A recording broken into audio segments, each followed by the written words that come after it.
got another one, which is it's in a National Trust house up in somewhere in the home counties, of the death of the Virgin, which is similar.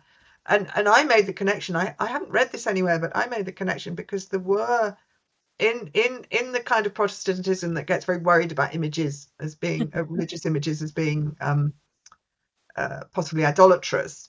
Um, they lots of people went to enormous trouble to try and figure out what was dangerous and what wasn't, because it was to say that all images of anything real um, are always terrible everywhere was a very extreme position and actually quite rare. So Yeah. lots of people were saying, well, anything flat's okay. In the sense that it's the statues that are really trying to look real, which are dangerous. Um, and so flat things are okay. And some people said that color is what's dangerous as long as it's black and white. If it's just a print and engraving or whatever, then that's okay. And so I started thinking, what's happening when with all these different distinctions. But Bruegel clearly doesn't have a problem with painting in color, and neither do his patrons. It's a So I choice. think it's more something about the simplicity of it. I mean, speaking as a photographer, we still take photographs in black and white. Oh, Um, yes. Yeah. and until really quite recently, monochrome went on being the art medium when color had completely taken over the sort of reproduction side of things, as it were. Yeah. Yeah. So it's But this very also, interesting. to me, looks like a study in chiaroscuro. It's a study Yes. of light and Yeah. shadow, and Yeah. I wonder if perhaps he may have planned a color version, but we will I never don't know. know. It would be interesting to Might think. I not. think you're absolutely bang on. It's one of the early ones where the bodies, there's relatively few bodies, and those that are there have this considerable presence. That's the full frame. The whole thing. I was just in the courtyard the other day and went and said hello to it again. The whole thing is only, oh, I don't know, less than 2 feet wide. It's not at all Yeah. big. I think Yes. also it's chiaroscuro. He had been to Italy, and the Northern Renaissance is a completely independent development. It is not a child of the Italian Renaissance No, at no. all. But obviously, there's tremendous feed between the two. Well, Um, it's always interesting to remember that it was a Flemish artist he's sort of pivotal in the use of oil paints that yeah, then absolutely. came Yes. into, it's easy to lose track of the Yeah. No, it was timeline. Flemish artists, partly because canvas and fresco and water paint and stuff are just fine somewhere dry, like Italy, but it does not work in the Yeah, Low Countries. And you so need to find the alternative. yeah, Yeah, so yeah, so yeah, painting in oils. Yeah, no, it was a Northern Renaissance development that the yeah. Italians took up. Very interesting. Um, So and there's but I think quite so there's much also something. exchange, But and yeah, I'm thinking of Rubens as well in a yes, sense. yes, yes. And this is where art is crossing over with politics at a certain point Yes, again. very much so. And Rubens is very much. I did look at him when I was looking at the whole of the 16th and 17th century. We say Dutch art, but by Rubens we've had the division into the Dutch Republic and the southern Netherlands, which are still the Spanish Netherlands for a bit. They're going to become the Austrian Netherlands quite soon. And if I've got my dates right, but he's very much a product of the what always used to get called the Counter-Reformation, and now we tend to call it the Catholic Reformation because there's a whole root and branch thing going on within the church as well. Um, and he's very much Baroque, whereas and you can see with Bruegel, I mean, Rubens is he's the first half of the 17th century, isn't he? So Bruegel is 30, 40 years earlier, but you can Yes. see that they've got their common roots. One of his very major canvases, which is in the book, which is it variably gets called Christ Carrying the Cross, and I think or the procession. I think it's called the Procession to Calvary sometimes, and that was explicitly commissioned. It's one of the ones we know a certain amount about by as a tribute to Van Eyck, Ah, and you yeah. can see it in the figures in the front. You can see that he is channeling that while also doing his wonderful kind of busy 16th century Netherlands thing. In most people aren't noticing. The world is rolling on, and that's the one, and some people watching, and all sorts of things going on, and somewhere in the back is the thing that the painting's all about. And it's also interesting because it's another the novel takes place over about 4 years, sort of plumb in the middle of Bruegel's development, and you can see the sort of beautiful blue landscapes and the detailing that he's been doing as part of his mature work for a long time now, but the front figures are gradually consolidating. And Gil sits for various of these. There he is. Yes. Um, You think Gil is sitting in for Christ at this point? I don't think he is. Well, I didn't plan it, so he's well, he's two people that I put in. I mean, he could obviously have been a handy person to have his back to I nearly said the camera, that shows you, um, Yes. wearing a different. The two that he definitely is at the front, he's St. Actually, John supporting the Virgin. You can see his yeah. pointy hairline. And then it's a little bit difficult to spot, but if Let's you go and see. go sort of if you look at his pointy hairlined head and go left, um, you can Hmm. see a chap in pink tights. It's called the Procession to Calvary. That's the one. If you look at the figures at the front, and you can see Gil with his pointy hairline and his red hair. I've always found it slightly odd because there's these big foreground figures, and then there's a bit of a kind of separation, and then you get the world going on. But Style seems yeah. different. Well, this is what's interesting is the dresses on Mary Magdalene and Mary Cleophas are very old fashioned. They're like 150 years out of date. They're Van Eyck date clothes, completely deliberate, and we know that. Beautiful Sophisticated. drapery, but Yeah. but it would be like painting one of these nowadays and putting the front figures in Victorian clothes when everybody else is wearing jeans and trainers. Yes. And because it's an absolutely and you might do that now if you dress people to look like an incredibly famous pre-Raphaelite picture, say. It's that sort of overt homage Yes. picture that you can kind of assume an awful lot of people know. And That then if you go sideways, can you see just above where people are running around, more or less in the middle of the picture? There's a guy in yellow trousers and a green cloak, and he's looking at the chap who's just walking past with the pink jacket on. And Gil that's also Gil in my story. This is all completely invented. You can't yeah. see his pointy hairline because he's got a cap on. But this is where he's basically leering at the guy in the pink jacket. This is one of the places where Gil suddenly thinks about what is it like to feel desire for something forbidden. Because this is one of the many parts of European history which is um, peak persecution uh, of sodomy, which effectively, suggests peak persecution of male homosexuality.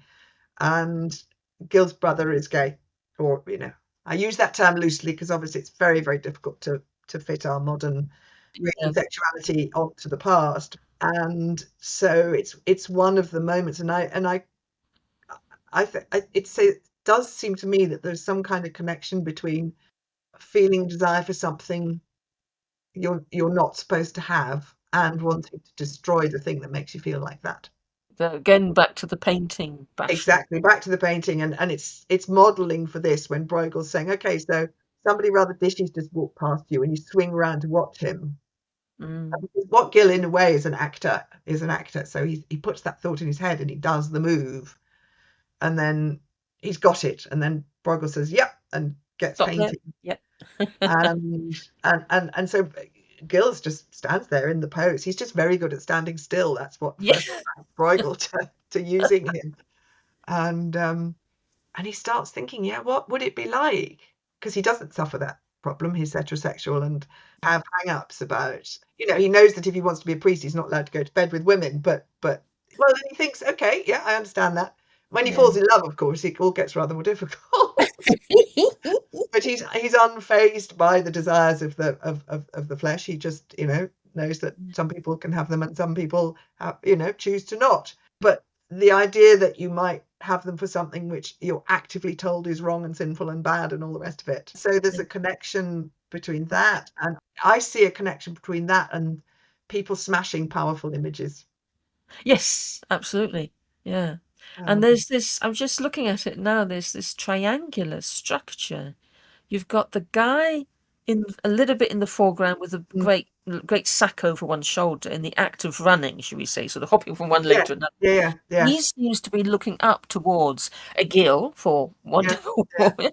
And yeah, then you've got, yeah, and Gill is looking, yes, maybe he's looking at the guy in the pink jacket or the yeah, woman nearly yeah. opposite, across I them to the. I think he's in the novel he's been instructed to look at the guy in the pink jacket Yeah, at the yeah, bottom. yeah, yeah. I think he's admiring a nice And arse. then you've got the guy on the white horse. Yeah, He's looking back yeah. as I well. And love then the you've got, expression on the horse's face is just brilliant. oh, it's lovely, isn't it? I've Adore it. seen one similar. There's another, and I think it's actually a medieval Yeah, illumination, and that's some of the expressions. That's so yeah. Just wonderful. Oh brilliant. no, I Yeah. know what it is. It's the dragon in one of the St. George and the Dragon Yes, paintings. And he just yeah. looks absolutely, dude, what are we doing this seriously? Yes, yes.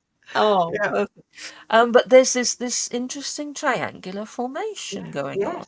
I mean, one of the things I find extraordinary, and it's because he's a genius, is that, when you first look at these, particularly these very busy paintings with lots and lots of little figures, and they look sort of messy. And then when you look, actually, the There's a way that what's happening, your eye is led from one to another, one oh yes, episode to another.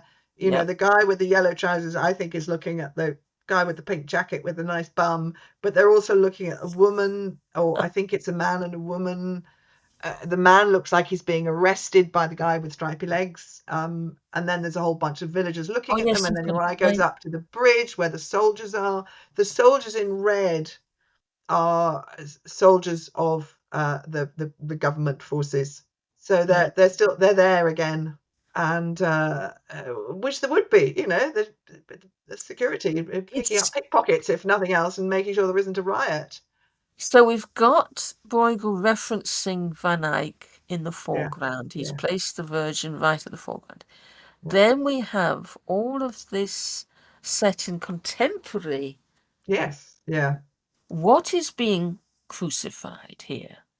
Is it really more political than anything else? Well, I mean, this is the thing, you can take it many ways. I think Yeah. overtly, he's just saying, and he does say actually in the book, he talks about the fact, I put my Bible in the land that we all know. And admittedly, this is a bit hillier than round Antwerp. In fact, significantly hillier than round Antwerp. But these are the people I know. This is, these things happen in our world. Yes. And it's not because he's unsophisticated and doesn't know that it all happened in Palestine 1500 years ago. It's not that. To me, it's actually very sophisticated because it is absolutely recognizing that you can read this thing as two things at once. Oh, absolutely. Yeah. It's Yeah. this world and it's that world. Yes. And Maybe three ways, maybe four ways. yeah, There's all kinds and of. and for Bruegel, it is not, he's not about literal truth, and literal truth, is very simple-minded compared.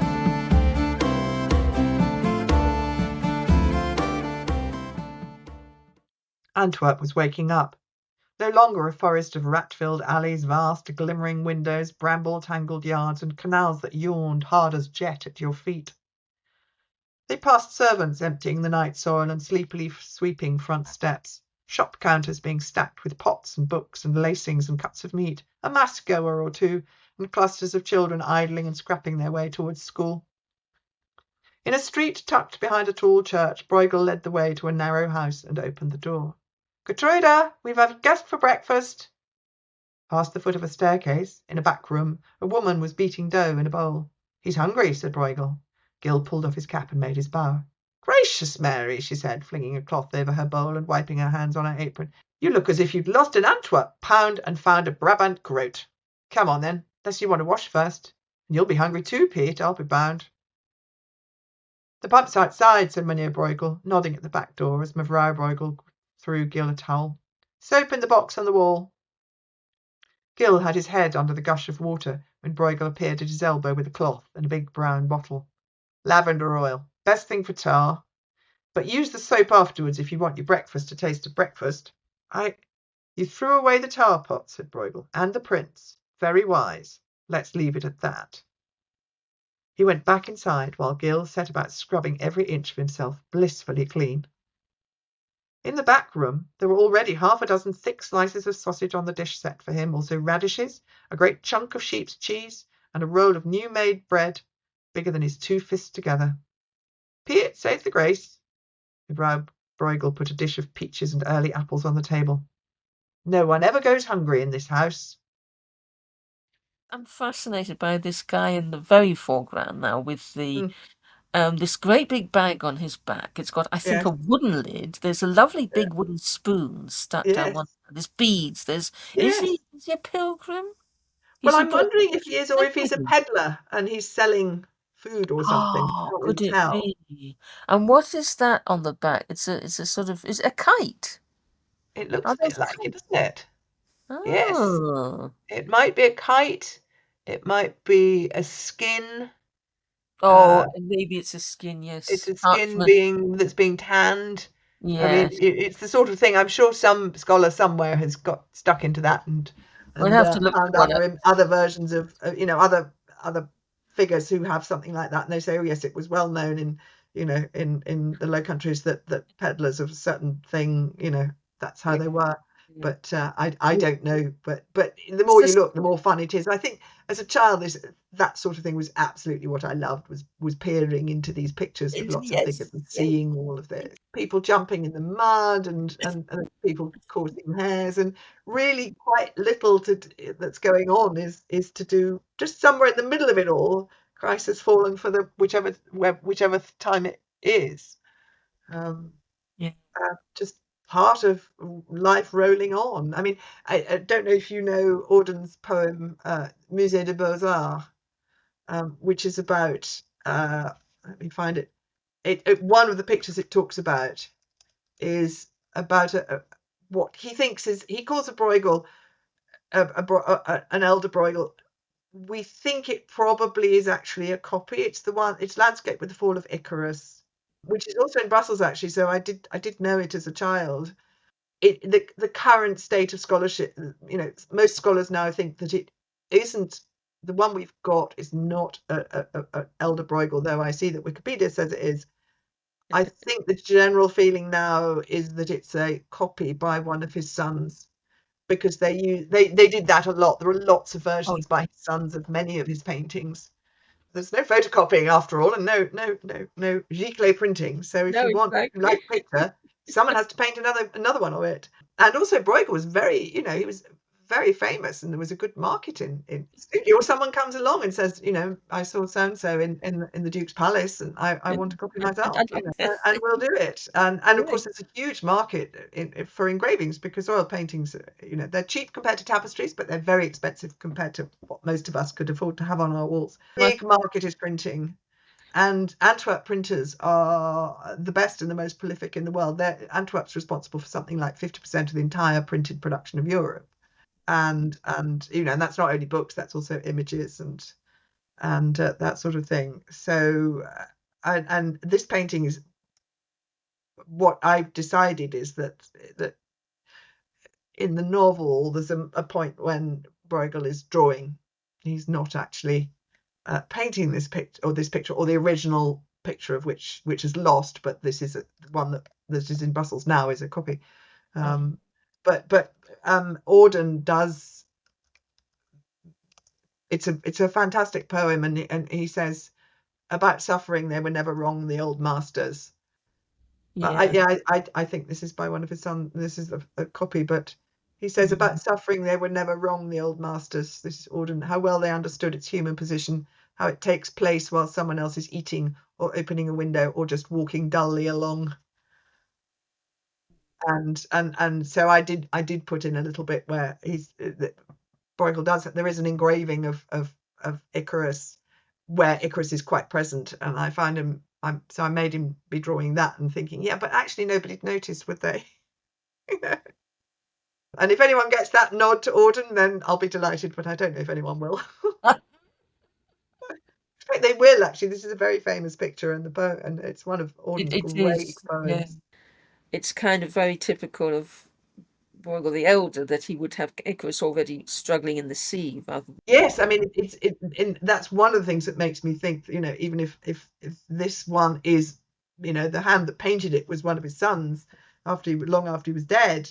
This is the idea is extremely Bruegel, which is, this stuff is going along while people are ploughing and staring at the sky, and he says something about, yeah, the bottom in Bruegel's Icarus, for instance, how everything turns away quite leisurely from the disaster. The ploughman may have heard the splash, the forsaken cry, but for him it was not an important failure. The sun shone as it had to on the white legs disappearing into the green water, and the expensive, delicate ship that must have seen something amazing, a boy falling out of the sky, had somewhere to get to and sailed calmly on.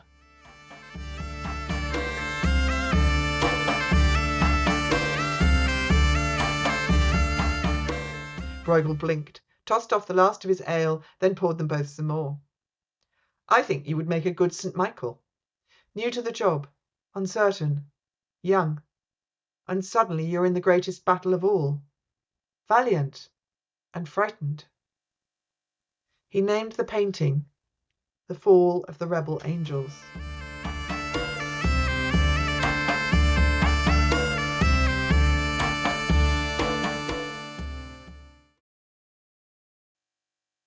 Going back to the procession to Calvary, the Christ carrying the cross, there's another one a bit like that, which is the sermon of St. John the Baptist, where again John the Baptist is kind of far away at the back. You could miss him in 2 seconds if you didn't know the title. And yeah, again, everybody's just trundling along.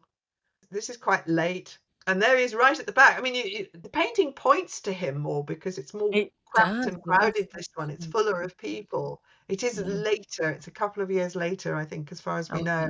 yeah. And he can't resist putting one of his beautiful little blue landscapes. When you look at this as the way his painting's developing, it seems to me that it's his choice that the bodies are getting bigger and more weighty and have more presence.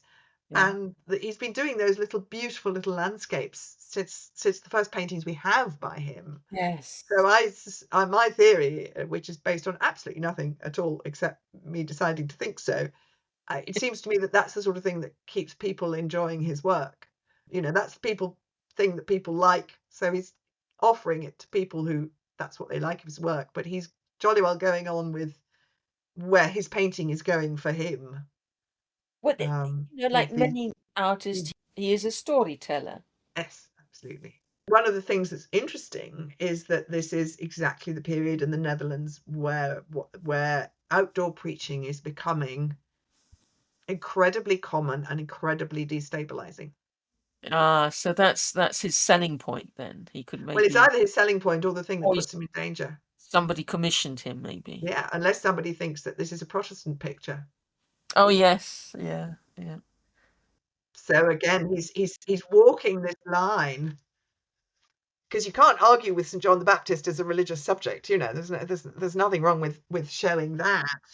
Is that a cat in the Very foreground? possibly. Or is it a Just trying to dog? see. Yeah, he's very comfortable, isn't he? He's sitting. Yeah, I think it's a puppy dog, Where isn't is it? it? Right in the foreground, the guy with the orange cape and he's with stripes. He's sitting down. He's got his head turned, and I think he's going Oh to give. yes. Oh, I think it might be a dog. I think he's a dog, and he's going to I give think him it's a some dog. food. He's going to share his nibbles with him. There he is. Oh, I Yeah, don't know. It's a very cat-like pose. You're right. It's got it those could. front But feet. look at the ears. I think it's a poodle. Could be, yes. He's And rather the rather. baby, and I think what looks like a rather Chinese sort of hat is actually, you do see pictures of people in the fields. It's a very Yes, sort of simple sun it's hat. very practical. The way he knits the figures together, I mean, when you look at Bruegel or indeed Rubens, you look at the Night Watch, And you Yeah. compare it to the other sort of big kind of portraits of everybody in this guild that other people do, and you realize that the way that the greats at this sort of painting interlink the figures so that they all seem to connect. Yes. Your eye is led from one to the other, and your eye sort of goes wandering around, but it's always brought back into the picture. This is a fortune teller. He's holding out the other guy's hand, and he's Oh, he telling. is. It does look like it, doesn't he? He's Yes, a the guy in palm the sort reader. of pink striped blanket does look just He's a like palm that. reader. Yeah. And is Yeah, he? Is that a pilgrim's hat? Is he wearing a coin on that hat? Has that got some? I can't see it. Actually, might be. You have to go in a bit You closer. You Yeah. have to go and do the real thing. You do That's a have to go and see coin. the real things. Yeah. I was just at the Courtauld, and I went because they've got the woman taken in adultery and a lovely one, which is the flight into Egypt, which is very much the Bruegel of the beautiful mountain landscape. And I went up and said hello to it. And again, it's not at all big, a bit more than a foot wide, something like that. And I saw some little figures in there that I've never seen before. And I have Yes. pored over that picture in a very good quality reproduction in the book. And I've been to see it in the Courtauld, and I had never noticed them before. And you just have to, and of course then because the book's gone to print, Oh. I was like, why didn't I get that in? Which is this terrible impulse that one has, and it's almost never a good idea. It's one's non-fictional desire to put in one's lovely material, and Yes. they become darlings in the writerly, murder your darlings sense. And you just have to not Yeah. not start ringing your editor and saying, could I possibly? Only if you really want him to tear all his hair out. Yeah, yeah, absolutely.